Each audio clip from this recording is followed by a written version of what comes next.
Pasayloa kami sa among mga gagmay nga mga sala. Iapila lang po ang dagko namong mga sala.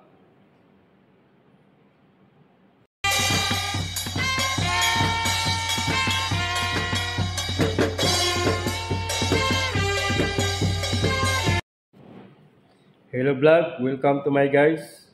Good morning, good morning, good morning. Mayong buntag na tong tanan. Laing pangutanan na usab ang atong tubagon. Gikan kang Janice Sarte so ay Bagyo. So Janice Sarte so ay Bagyo, shout out no. Mayong buntag ni mo diha. O sa tanang mga Katoliko nga nagasunod sa tuang episode. Mayong buntag ninyong tanan diha. So, arita karon sa pangutana ni Janice, maayong buntag brad. Aduna na pud ako'y pangutana. Nganom manguros man tag ginagmay katulo kung basahon na ang Santos nga Ebanghelyo ug unsa ang kahulugan niini. Mike so no. Maayo nindot ang pangutana. Janice Sarte so Bagyo, salamat sa manindot nga pangutana.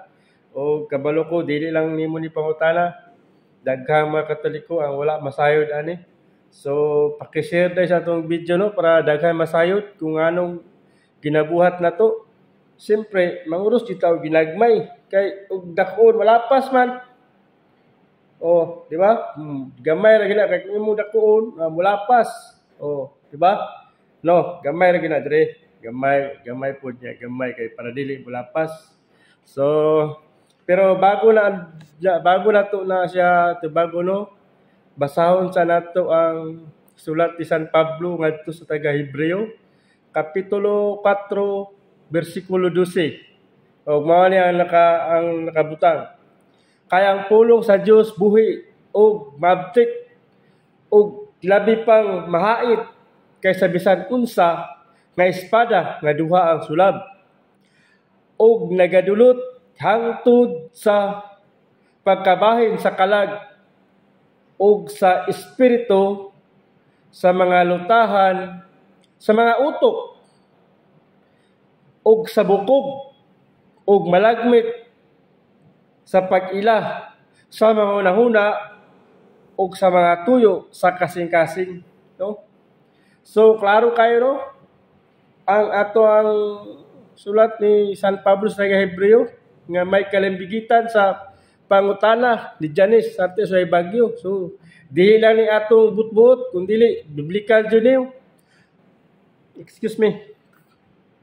So ang pag-cross ato agtang nga inigbasa sa Santos nga Ebanghelyo, no? Ang Santos nga Ebanghelyo sumala ni San Marcos, San Lucas, San Juan o San Mateo.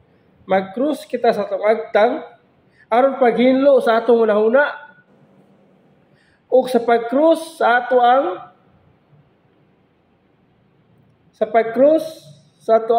lips aron sa paghinlo sa atong baba aron makasulti kita og maayo mga pulong og ang pag-cross sa atong dughan dapit sa atong heart aron paghinlo sa atong kasing-kasing, aron si Jesus mupuyo sa atong kinabuhi o makamaw kitang mahigugma sa atong isig katao. So, Janice Sarte so Bagyo, hinaot ko nga natubag nako ang imong manindot kay pangutana no? O maayong buntag ka natong tanan. Palihog na lang po kong subscribe o share ani nga video aron nga daghan ang makabalo kung anong naga-cruise kita sa atong agtang sa atong lips o sa atong heart nigbasa sa Ebanghelyo.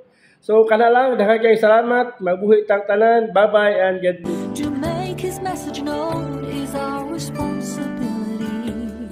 So here we are to pledge our lives to the Lord.